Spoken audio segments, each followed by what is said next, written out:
Hello guys, कैसे हो तुम सब यार। तो आज बात होने जा रही है एक बहुत ही यूनिक बैटल पर। अब उस बैटल का नाम तो यार तुम लोग पढ़ ही चुके हो। तो आज की वीडियो को बनाने का जो मेन पर्पस है मेरे लिए वो ये है कि यार मुझे अपने गोजो सातोरू वर्सेस हताके काकाशी की बैटल करवानी थी, क्योंकि यार ये दोनों कैरेक्टर ही ऐसे हैं जिन्हें हर कोई पहली बार में ही पसंद कर लेता है। आई मीन मेरे को भी यार इन दोनों से लव एट फर्स्ट साइट हो गया था। अब तुम लोग गलत डायरेक्शन में मत समझना, आई मीन मुझे अच्छे लगते थे बस। सो ये दोनों physically, mentally and pretty much अपनी पावर्स में भी यार सेम ही हैं। सो आज नहीं तो कल मैं इनकी बैटल जरूर करवाता, बट फिर गैस मुझे एक कमेंट मिला जिसकी वजह से गैस आज की वीडियो पॉसिबल हुई। और वो कमेंट था कि make a battle of master. And then फिर गैस वो कमेंट को देखने के बाद मेरे दिमाग की घंटी बजी एंड मैंने फिर उस सजेस्टेड कमेंट के अंदर थोड़े से चेंज करे एंड देन फिर आज की वीडियो तुम लोग के सामने है। एंड हाँ भाई, वो जो सजेस्टेड कमेंट था उसे ही मैंने बस एक ही बार देखा था और उसके बाद मेरे को वो दोबारा नहीं दिखा। मैंने काफी ढूंढने की कोशिश करी पर वो मुझे नहीं मिला। सो प्लीज ऑफेंड मत होना इस बात पर। सो वेल भाई, आज की वीडियो के अंदर हम देखने वाले हैं कि इन चारों सेंसे में से सबसे स्ट्रॉन्गेस्ट कौन है। आज बैटल में मास्टर रोशी है फ्रॉम ड्रैगन बॉल यूनिवर्स से, ऑल माइट है फ्रॉम माय हीरो एकेडमिया से एंड अपना गोजो सातोरू है फ्रॉम जुजुत्सु काइसेन से। एंड भाइयों ये एनीमे अभी तुम लोगों को तो नहीं पता, बट मेरी नजरों में तो यार अभी तबाही चल रही है। आई मीन इसकी CGI, animation, effects, voice acting, everything is so damn cool यार। इस साल MAPPA स्टूडियो अपने सिखो मोड में है, क्योंकि सेम यही स्टूडियो अपना अटैक ऑन टाइटन का सीजन 4 ही बना रहा है एंड उसकी एनिमेशन भी तुम लोग खुद देख सकते हो। सो वेल, यहाँ पर अपना लास्ट कैरेक्टर है हताके काकाशी फ्रॉम नारुतो यूनिवर्स से एंड ये भी गाइस बहुत ही कूल कैरेक्टर है अपने नारुतो वर्स से। सो गाइस, अब जितने भी नए लोग मेरी वीडियो को देख रहे हैं, आई मीन पहली बार मेरे चैनल पर विजिट करा है जिन लोगों ने, सो प्लीज सब्सक्राइब करके बेल आइकन दबाना मत भूलना, ये बिल्कुल फ्री है। नोटिफिकेशन बेल को ऑल नोटिफिकेशन पर सेट करना मत भूलना। एंड जिन लोगों ने अभी तक मुझे इंस्टाग्राम पर फॉलो नहीं किया है, so please go follow me there, उसकी लिंक डिस्क्रिप्शन में है एंड स्क्रीन पर भी आईडी का नाम शो हो रहा होगा। And now without further ado, here we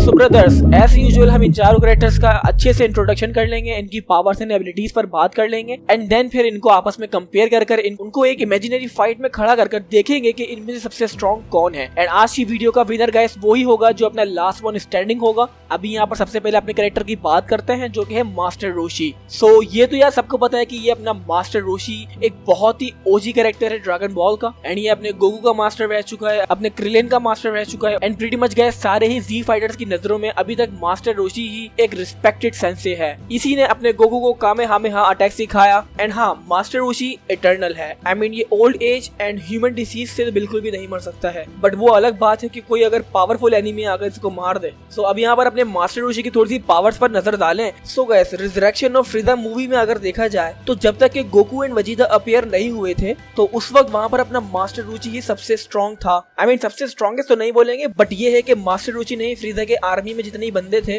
ज्यादातर बंदों को उन्होंने ही पेला था। एंड यहाँ पर मैंने गाइस रिजरेक्शन ऑफ फ्रीजा वाली मूवी की बात इसलिए छेड़ी है क्योंकि इसके ऊपर एक अकीरा टोरियामा का इंटरव्यू आया था जिसके अंदर उन्होंने बताया था कि मास्टर रोशी गाइस तब तक स्ट्रॉन्ग हो सकता है जब तक वो खुद अपने आप को स्ट्रॉन्ग समझे। आई मीन विस ने ये बात खुद क्लियर करी कि मास्टर रोशी एक ऐसा ह्यूमन है जो कि क्लोजेस्ट है अल्ट्रा इंस्टिंक्ट को अटेंड करने में। आई मीन गाइस वो अटेंड तो नहीं कर सकता, बट मांगा के अंदर विस ने ये खुद बात अपने मुंह से स्टेट करी है कि अगर कोई ह्यूमन है जो कि अल्ट्रा इंस्टिंक्ट को अचीव कर पाए कभी फ्यूचर में, सो वो अपना मास्टर रोशी ही है। सो वेल, अब इसकी नेसेसरी पावर्स पर बात करूं तो सुपर ह्यूमन स्ट्रेंथ तो भरी हुई है। आई मीन Z फाइटर्स के अंदर गाइस अपनी स्ट्रेंथ कितनी होती है तो सबको पता है। इसके पास super human speed, agility, reflexes, ये सब ओवरलोडेड है। एंड गाइस इसकी जो स्पेशलिटी है वो है की मैनिपुलेशन एंड एक्सपीरियंस्ड, क्योंकि गाइस जब एक्सपीरियंस की बात आती है ना तो इस मामले में पूरे के पूरे ड्रैगन बॉल में कोई भी ऐसा कैरेक्टर नहीं है जो मास्टर रोशी को पीछे कर दे। आई मीन खाली ह्यूमंस पे बात कर रहा हूँ मैं। सो तुम लोग वेस या फिर कोई भी मॉडल को इसके अंदर मत घुसेड़ लेना। सो वेल, यहाँ पर अभी अपना मास्टर रोशी सबसे एक्सपीरियंस बंदा है जिसके पास अपने गोकू एंड क्रिलिन से भी ज्यादा इंटेलिजेंस है फाइट के अंदर। एंड सबसे बड़ी बात गाइस, अपना मास्टर रोशी इविल कंटेनमेंट जैसी एबिलिटी का यूज कर सकता है। आई मीन ये एक ऐसी एबिलिटी है जिसकी मदद से कोई भी इमॉर्टल, कोई भी गॉड लाइक बीइंग को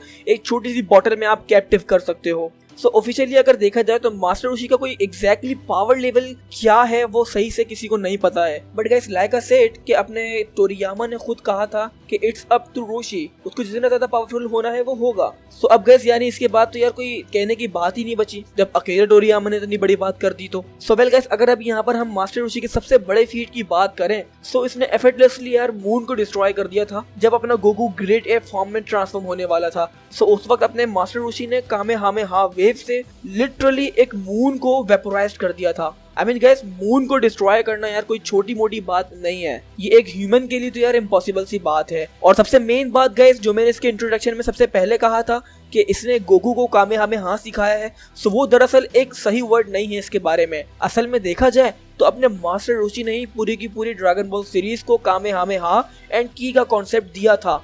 अब तुम लोग यहाँ पर खुद देख सकते हो कि कितना ज्यादा इंपॉर्टेंट कैरेक्टर है ड्रैगन बॉल का। तो अब यहाँ पर बात करते हैं अपने ऑल माइट की। भाइयों, अब अगर देखा जाए तो अपना ऑल माइट भी मास्टर रोशी की तरह एक फिजिकली पोस्चर में सेम है। लाइक गाइस, जब अपने मास्टर रोशी फुल पावर यूज करता है तो वो अपनी एक बल्की फॉर्म में चले जाता है, जिसमें वो बहुत ही मस्कुलर हो जाता है और अपनी पावर्स को एक मैक्सिमम लेवल पर यूज कर सकता है। ठीक वैसे ही यहाँ पर अपने ऑल माइट के साथ सीन है। बट गाइस, ये सब शुरू में नहीं था इसके साथ, बट एक बार एक विलेन ने समझ लो इसको इतना इंजर्ड कर दिया था कि इसका रेस्पिरेटरी सिस्टम समझ लो खत्म हो गया था। तब से अपना ऑल माइट अपनी पावर्स को कुछ ही देर के लिए बस यूज कर सकता था और उसी दौरान वो अपनी मास्टर रोशी की तरह ही एक बल्की फॉर्म में चले जाता था। एंड सेम जब उसकी पावर्स खत्म होती थी वो एक स्किनी ह्यूमन में ट्रांसफॉर्म हो जाता है। वेल गाइस, अभी यहाँ पर जो अपना करंट ऑल माइट है, समझ लो उसकी तो कहानी अब बिल्कुल खत्म। उसने अपना जो क्वार्क है वो पास कर दिया है यंग मिडोरिया को, जिसकी मदद से अब उसकी समझ लो पावर्स जा रही हैं। अब वो अपने आप को सिर्फ 1-2 सेकंड के लिए मेंटेन कर सकता है अपनी बल्की फॉर्म में। बट गाइस, आज की बैटल में हम यहाँ पर लेंगे अपने ऑल माइट को उसकी प्राइम फॉर्म में, उसके वो ग्लोरी दिन जब वो अपने सबसे स्ट्रॉन्गेस्ट मोड में हुआ करता था। यहाँ पर अब अगर हम बात करें उस ऑल माइट प्राइम फॉर्म के एक पंच की, उसके गाइस पंच की पावर्स इस तरह बताई गई हैं कि एक न्यूक्लियर बॉम्ब की जो शॉक वेव्स होती है ना, उससे वो 3 से 4 गुना ज्यादा स्ट्रॉन्ग होती है। आई मीन जो उसके पंच की शॉक वेव है वो समझ लो पूरा का पूरा एटमॉस्फेयर चेंज कर सकती है और कोई भी सामने वाले ओपोनेंट के टुकड़े टुकड़े कर सकती है। एंड लिटरली गाइस, इसने एटमॉस्फेयर अपने एक पंच की शॉक वेव से करा भी है चेंज। लाइक उसने एक पंच मारा था विलन को, जिसकी मदद से इतनी ज्यादा शॉकवेव्स क्रिएट हुई थी कि उस वक्त अपनी तपती धूप के अंदर बिजली कड़कने लग गई, बादल आ गए और वहां पर बारिश शुरू हो गई। डैम यार, वो सीन इतना ज्यादा एपिक था कि अगर तुम लोगों ने नहीं देखा है तो समझ लो तुम लोगों ने कुछ नहीं देखा है। अभी यहाँ पर मैं थोड़ी सी बात करता हूँ इसके क्वार्क के बारे में, जो कि इसने यंग मिडोरिया को पास कर दिया है और ये खुद उसका सेंसे बन चुका है। गाइस, असल में एक 1 for all super human strength type quark है जो कि बहुत ही पुराने जमाने से चलता आ रहा है। आई मीन अभी जैसे मिडोरिया को अपने ऑल माइट ने पास किया है, वैसे ही ऑल माइट को उसके भी सेंसे ने पास किया था। ये ऐसे ही ओल्ड जनरेशन से चलता आ रहा है और इसकी पावर से मैं तुम लोगों को बता चुका हूँ कि इतनी ज्यादा कहलाती है कि 4 न्यूक्लियर बॉम्ब की शॉक वेव भी समझ लो कुछ भी नहीं है, उससे भी ज्यादा डिस्ट्रक्शन ये क्रिएट कर सकता है इसका एक पंच। यहाँ पर अभी इसकी नेसेसरी पावर्स की बात करें तो इसके पास super human strength, speed, stamina, reflexes, durability, shock waves creation and इसके चेहरे पर जो एक बिग स्माइल है, ये भी इसकी पावर्स का समझ लो एक हिस्सा है। इसके पीछे बहुत बड़ी कहानी है। वेल गाइस, यहाँ पर अपने ऑल माइट का सबसे स्ट्रॉन्गेस्ट अटैक का नाम है यूनाइटेड स्टेट ऑफ स्मैश। इस अटैक में ऑल माइट के अंदर जितनी भी बची कुची पावर होती है वो सब उसकी फिस्ट में आती है और सामने वाले ओपोनेंट पर रिलीज हो जाती है और उसका रिजल्ट ये निकल आता है कि सामने वाले ओपोनेंट के टुकड़े टुकड़े हो जाते हैं। बाकी थोड़ा सा मैं अगर इस कैरेक्टर के बारे में बताऊं ऑल माइट एक ऐसा हीरो है जिसकी एंट्री बहुत ही औसम होती है दूसरे हीरोज के मुकाबले में। इसकी फाइट्स कभी भी बोर नहीं करती हैं, हमेशा गूज़बम्प्स क्रिएट करती हैं। और तीसरा, अभी जो सा करंट स्टेट है उसको देखते हुए यार मुझे तो यार बड़ा दुख होता है। आई मीन ऑल माइट को यार अभी इतनी जल्दी रिटायर नहीं होना चाहिए था। अब यहाँ पर बात करते हैं अपने हाताके काकाशी की। तो भाइयों, अपने काकाशी को यार सभी लोग एक कॉपी निंजा के नाम से जानते हैं एंड ये इवन गाइस अपने थाउजेंड्स ऑफ जुट्सु आराम से यूज कर सकता है अपने शरिंगन की मदद से। आई मीन ये कोई भी सामने वाले का जुट्सु देखता है और अपने शरिंगन की मदद से अपने दिमाग में छाप लेता है। एंड इवन गाइस एक ऐसा इवेंट भी आया था कि इसके पास अपनी शरिंगन नहीं बची थी, बट तब भी ये सारे जुट्सु क्रिएट कर सकता था। क्यों? क्योंकि इसके माइंड में वो सारी टेक्निक्स छप चुकी है। ये बंदा वैसे है तो अपना एक वाइन टाइप, बट फिर भी गाइस ये पांचों में से चारों एलिमेंट्स यूज कर सकता है। ये तो हमें एनीमे के अंदर दिखाया है। ये लाइटनिंग मैनिपुलेशन कर सकता है, अर्थ मैनिपुलेशन कर सकता है, फायर मैनिपुलेशन, वाटर मैनिपुलेशन, जो कि मिलाकर कंप्लीट 4 एलिमेंट्स बनते हैं। एनीमे के अंदर अपना काकाशी टीम 7 का सेंसे है और टीम 7 गाइस जिसके अंदर अपना नारुतो, सास्के एंड साकुरा है। वेल गाइस, काकाशी अपना बहुत सारे अटैक्स यूज कर सकता है। थाउजेंड्स ऑफ जुट्सु उसके पास हैं, खागे बुनशिनो जुट्सु, सबमरीन जुट्सु। बट गाइस अब तक का सबसे स्ट्रॉन्गेस्ट अटैक जो अपने काकाशी के पास है वो है इसका कामुई, जिससे काकाशी किसी भी ह्यूमन को या कोई भी चीज को हमेशा के लिए कैप्टिव कर सकता है। और गाइस कामुई को गॉड क्लोथ भी कहा जाता है और ये एबिलिटी एक स्पेस टाइम टाइप की है जिसमें किसी को भी टेलीपोर्ट किया जा सकता है। एंड लाइक अ सेड, कि इसका यूजर सामने वाले ओपोनेंट को अपने माइंड स्पेस के अंदर भी कैद कर सकता है एंड इवन ये टेलीपोर्टेशन भी कर सकता है इसकी मदद से। And so far guys anime के अंदर अब तक का सबसे स्ट्रॉन्गेस्ट मूव काकाशी का हमें यही दिखाया है और जो कि काफी काम आया है बहुत बार। इवन गाइस इसने अपनी कामुई राइकिरी से गॉड लाइक बीइंग कागोया को भी इंजर्ड करा है।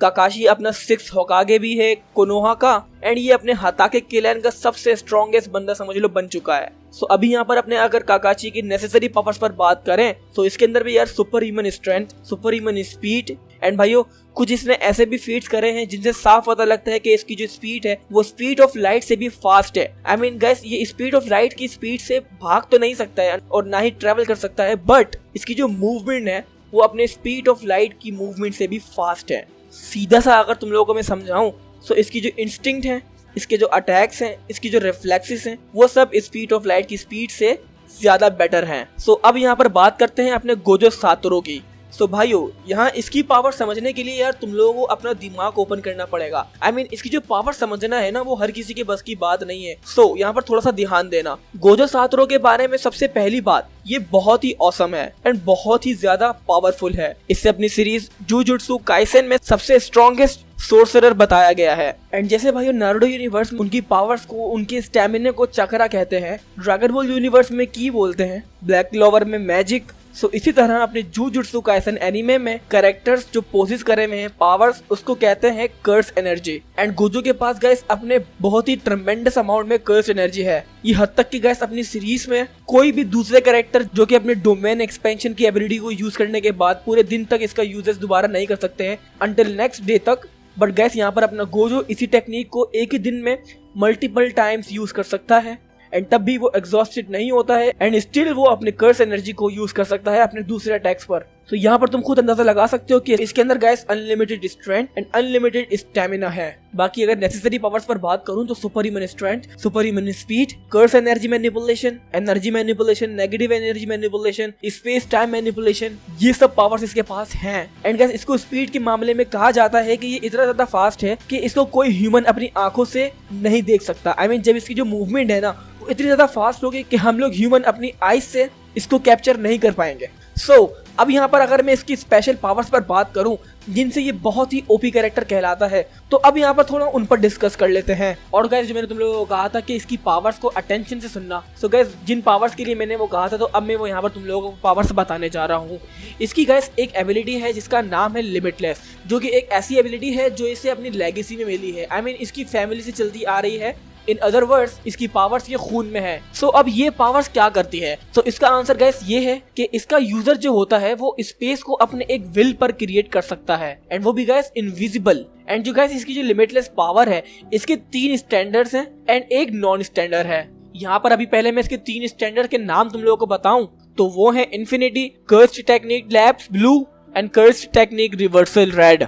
ये तो है इसकी लिमिटलेस पावर के 3 स्टैंडर्ड। तो अब यहाँ पर मैं तुम लोगों को इसका पहला स्टैंडर्ड समझाता हूँ जो कि है इन्फिनिटी। सो गाइस इस इन्फिनिटी पावर से गोजो अपने आसपास एक इन्फिनाइट स्पेस क्रिएट कर रखता है। आई मीन समझ लो इसकी यूजुअली वो उसके आसपास 24 घंटे क्रिएट हुआ रहता है जो कि एक बहुत ही अनब्रेकेबल शील्ड की तरह काम करता है। एंड बॉयज ये कोई मामूली शील्ड नहीं होती है, बिलीव मी गाइस इसको इजीली तोड़ा नहीं जा सकता है। असल में जो मैं शील्ड बोल रहा हूँ ना वो एक इन्फिनाइट स्पेस है जिसको तोड़ा नहीं जा सकता। एंड गाइस इस चीज का फायदा अपने गोजो के पास ये है कि कोई भी उसको हिट नहीं कर सकता जब तक कि वो ना चाहे, कोई भी उसको टच नहीं कर सकता जब तक कि वो ना चाहे। जिस चीज को वो चाहेगा वो ही टच करेगा और जिस चीज को वो नहीं चाहेगा कि मुझे टच नहीं करे तो वो चीज उसको टच नहीं कर पाएगी, अब चाहे वो बहुत ही पावरफुल अटैक हो या फिर कोई छोटी सी चिड़िया हो। सो अब यहाँ पर इसकी जो सेकंड पावर है जो कि है cursed technique lapse blue. So guys इस टेक्निक में यूजर अपना सारा कॉन्सेंट्रेट लगा के स्पेस की जो नेगेटिव एनर्जी होती है वो मैनिपुलेट करता है एक मैग्नेटिक फोर्स की शक्ल में। एक तरह से इसे स्ट्रेंथ एंड लिमिटलेस बोलते हैं। आई मीन वो जो हमें छोटा सा ब्लू बॉल दिखाई थी ना वो कोई एनर्जी बॉल नहीं थी, वो एक स्पेस की नेगेटिव एनर्जी थी जिसकी मदद से उसने वो ब्लू बॉल क्रिएट करी थी। फिर यहाँ पर गैस आती है इसकी cursed technique reversal red. And ये गैस ऐसी टेक्निक है जो कि अपने स्पेस की नेगेटिव एनर्जी को रिवर्स करती है। आई मीन गैस जब अपना गोजो रेड रिवर्सल को एंड ब्लू लैब्स को कंबाइन करता है जैसा कि हमें एनीमे के अंदर दिखाया था तो तब वहां पर अपना एक क्रिएट हुआ था पर्पल कलर का एनर्जी बॉल। सो असल में गाइस वो जो अपनी रेड रिवर्सल थी ना उसने ब्लू लैब्स की नेगेटिव एनर्जी को रिवर्स करके एक ऐसी लिमिटलेस कर्स एनर्जी क्रिएट करी थी जिसका नाम होता है पर्पल हॉलो। एंड गाइस ये जो पर्पल हॉलो की एनर्जी है ना, वो है इसकी नॉन स्टैंडर्ड, जो कि मैंने तुम लोगों को शुरू में बताया था। सो गाइस अब ये जो पर्पल हॉलो है असल में ये कौन सी एनर्जी है? सो इसका आंसर ये है कि गाइस ये एक ऐसी एनर्जी है जो कि अपने रास्ते में आए कोई भी मैटर को आराम से तोड़ सकती है। मतलब ये है कि ये जो पर्पल बॉल है ना, वो असल में अपने सामने आई हुई कोई भी मैटर को तोड़ सकती है। एंड उस मैटर में गाइस हर चीज आती है। अब लाइक कोई भी स्ट्रक्चर हो या कोई भी किस्म की एनर्जी हो, मैजिक हो, कोई भी लिविंग बीन हो, जो भी उसके रास्ते में आएगा वो उसको डिस्ट्रॉय करते हुए जाएगी। और ठीक गाइस हमने ये खुद देखा एपिसोड 20 में, जब गोजो ने अपनी दूर से खड़े होकर ये पावर हनामी को मारी थी। तो हम लोग तो ये समझ रहे थे ना कि यार कि वो कोई अपनी नॉर्मल एनर्जी बॉम्ब है जो कि उसने इसे मारा और वो बहुत ही तबाही करते हुए अपने सामने वाले ओपोनेंट पे जाके लगी। बट असल में गाइस तुम लोग यहाँ पर अब खुद ध्यान लगाकर देख सकते हो कि वो पर्पल हॉलो एक ऐसी एनर्जी है जो कि जितने भी मैटर है उन सबको डिस्ट्रॉय कर देती है। सो गाइस अब यहाँ पर हमने गोजो की खानदानी पावर्स पर तो बात कर ली है। अब यहाँ पर हम उन पावर्स पर बात करते हैं जो कि इसने सीखी है अपने दम पर और उनको इतनी हाई लेवल पर यूज कर सकता है कि कोई दूसरा सोर्सरर इस बारे में सोच भी नहीं सकता। तो अब यहाँ पर गैस अपना गोजो एक बैरियर क्रिएट कर सकता है, जैसा कि गैस अपने एक एनिमी ने क्रिएट किया था रिसेंटली कुछ एपिसोड्स में। एग्जैक्टली वो कौन सा एपिसोड है मुझे याद नहीं आ रहा, बट तुम लोगों को याद होगा कि वो बैरियर जिसका नाम व्हील था उसको सिर्फ और सिर्फ क्रिएट किया गया था ताकि गोजो उसके अंदर इंटर ना हो सके। बाकी हर कोई उसके अंदर आ जा सकता है, सिर्फ गोजो अलाउड नहीं था। सो सेम ऐसा ही बैरियर अपना गोजो भी क्रिएट कर सकता है और जिसको चाहे वो परमिशन दे सकता है और जिसको चाहे वो डिनाई कर सकता है। आई मीन गैस समझ रहे हो ना? सो गैस अब यहाँ पर हम दूसरे बैरियर की बात करते हैं जो कि इसका अब तक का सबसे कूल अटैक रह चुका है, जिसने गैस गोजो को नहीं देखा है अभी तक की ये अटैक को यूज करते हुए। सो मैं उन लोगों को यही बोलूंगा कि भाई प्लीज जाकर देखो और तुम लोग खुद ही फाइंड आउट करोगे कि वो कितना ज्यादा एपिक है। I mean gas domain expansion जिसके अंदर इन्फिनाइट स्पेस एंड टाइम होता है। अगर मैं तुम लोगों को थोड़ा सा खुल के समझाऊं तो गोजो अपने ओपोनेंट के आसपास एक बॉल टाइप कर्स एनर्जी क्रिएट कर देता है जिसके अंदर इन्फिनाइट स्पेस चल रहा होता है एंड जिसकी वजह से उस डोमेन के अंदर जो ओपोनेंट होता है उसका माइंड समझ लो एकदम खो जाता है उस स्पेस में, क्योंकि गाइस उस वक्त अपने ओपोनेंट के माइंड में इन्फिनाइट लेवल पर इंफॉर्मेशन चल रही होती है। आई मीन जो उसने कभी जिंदगी में नहीं देखा होता है ना, वो सब गोजो उसको दिखा रहा होता है। एक इन्फिनाइट इंफॉर्मेशन होती है ना, समझ लो उसके अंदर ओपोनेंट का दिमाग खो जाता है और उसका जो रिजल्ट निकल के आता है वो होता है अपना सामने वाला ओपोनेंट बिल्कुल पैरालाइज हो जाता है, मूव भी नहीं कर सकता है अपनी बॉडी को। सो इस सिचुएशन में अपना गोजो किसी भी ओपोनेंट को आराम से मक्खन की तरह काट सकता है। एंड इवन गैस अपने डोमेन एक्सपेंशन में जो अपने गोजो के अटैक्स होंगे वो भी बिल्कुल भी मिस नहीं होंगे। आई मीन वो हर चीज परफेक्टली उसके ही हिसाब से चलेगी उस डोमेन एक्सपेंशन में। सो बॉयज मुझे पता है कि यार मैंने गोजो के ऊपर काफी ज्यादा डिटेल में बात कर ली है दूसरे कैरेक्टर्स के मुकाबले में, बट गाइस इसके बारे में यार ये सबको पता होना चाहिए था क्योंकि ये एक न्यू कैरेक्टर है। इसकी पावर्स को समझने में बहुत सारे लोगों को मुश्किल हो रही थी। कुछ लोग तो समझ रहे थे कि बस वो अपना एनर्जीज को क्रिएट कर रहा है, बट असल में वो चीज क्या थी वो किसी को नहीं पता था। सो होप करता हूँ तुम लोगों को इसकी पावर समझ में आई हो और तुम लोगों को अब अंदाजा हो गया होगा कि ये बंदा किस लेवल पर है। And guys master Roshi, Kakashi and All Might को तो यार हर कोई ही जानता है, सो इसीलिए मैंने अपना गोजो पर थोड़ा और डिटेल में बात करी। एंड हाँ गाइस यहाँ पर यार अपने गोजो की एक और पावर रह गई है एंड उस पावर का नाम है 6 आइज। इसी की मदद से गैस गोजो ये सब पावर्स को यूज कर सकता है।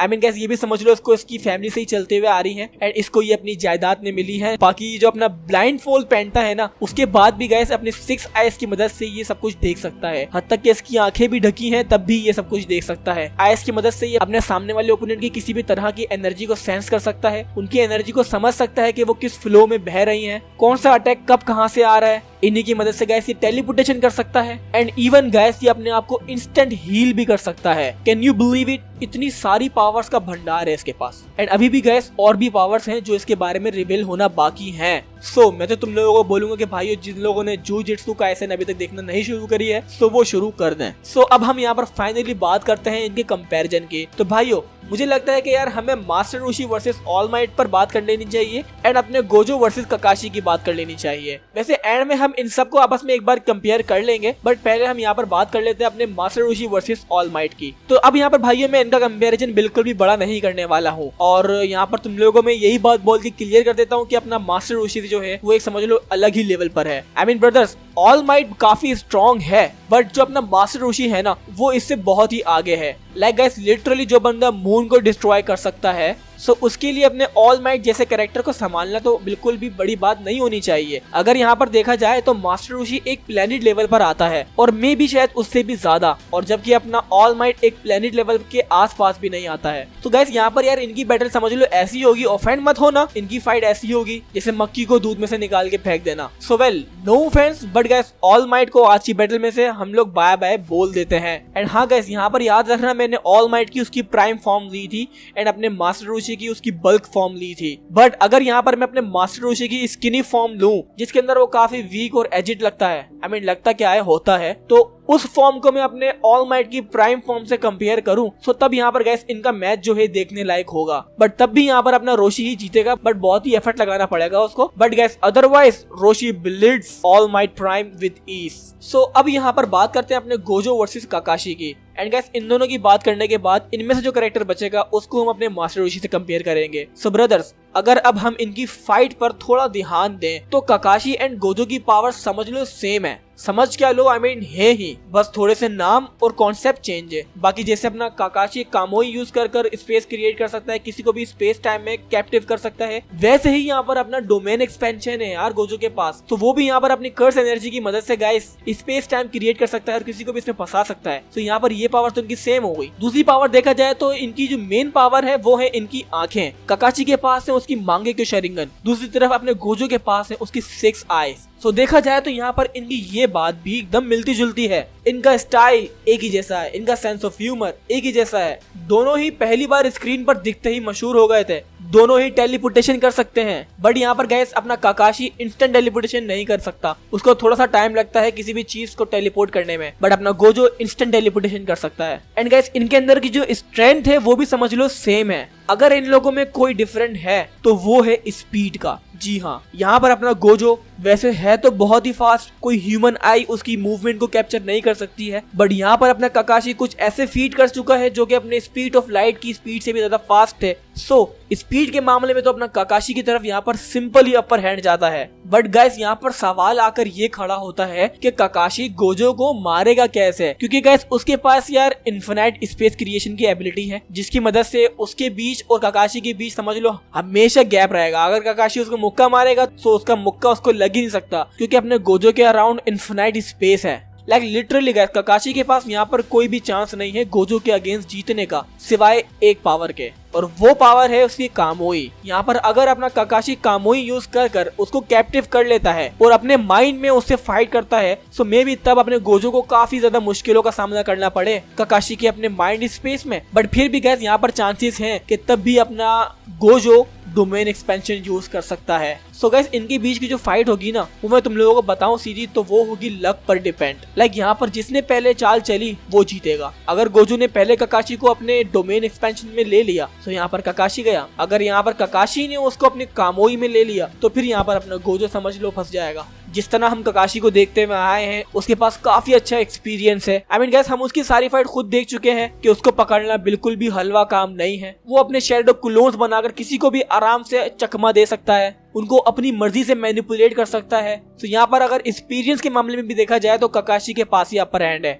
बट जैसा कि मैंने कहा कि वो अपने स्पेस को कैसे ब्रेक करेगा जो कि अपना गोजो के आसपास है, सो इसका गाइस अगर सीरियसली बताऊं तो मेरे पास भी आंसर नहीं है। इसको ब्रेक करने के लिए आपको बहुत ही ट्रेमेंडस लेवल पर स्ट्रेंथ चाहिए। सो मुझे गाइस तुम लोग कमेंट सेक्शन में जरूर बताओ यार कि तुम लोगों को क्या लगता है इन दोनों की फाइट में क्या होगा। बात रही अगर मेरे ओपिनियन की तो मैं यहाँ पर गाइस गोजो की तरफ हूँ, क्योंकि गाइस मुझे लगता है कि काकाशी जो है उसके इन्फिनिटी को नहीं ब्रेक कर सकता, जिसकी वजह से यहाँ पर कोई अटैक उसका गोजो के ऊपर काम नहीं करेगा और बदले में अपना गोजो जो है काकाशी को मार सकता है। आई मीन गाइस काकाशी यार कुछ ही मल्टीपल टाइम्स बस अपनी कामोई एबिलिटी को यूज कर सकता है, उसके बाद उसका भी स्टैमिना समझ लो खत्म हो जाता है। सो मेरा ओपिनियन यहाँ पर गोजो है। तुम लोगों को क्या लगता है मुझे कमेंट सेक्शन में जरूर बताना। अभी यहाँ पर गाइस बात रही अपने मास्टर रोशी की। सो अब अगर मास्टर रोशी को देखा जाए तो यहाँ पर इजी वो गोजो को भी क्लैप कर सकता है और काकाशी को भी क्लैप कर सकता है अपने इविल कंटेनमेंट की वजह से। आई मीन वो इन दोनों को आराम से कोई भी बॉटल में कैप्टिव कर सकता है। और हाँ भाइयों, यहाँ एक बात याद रखना कि गोजो या फिर काकाशी इन दोनों के जो भी अटैक हैं वो अपने शायद ही मास्टर रोशी के ऊपर काम करें।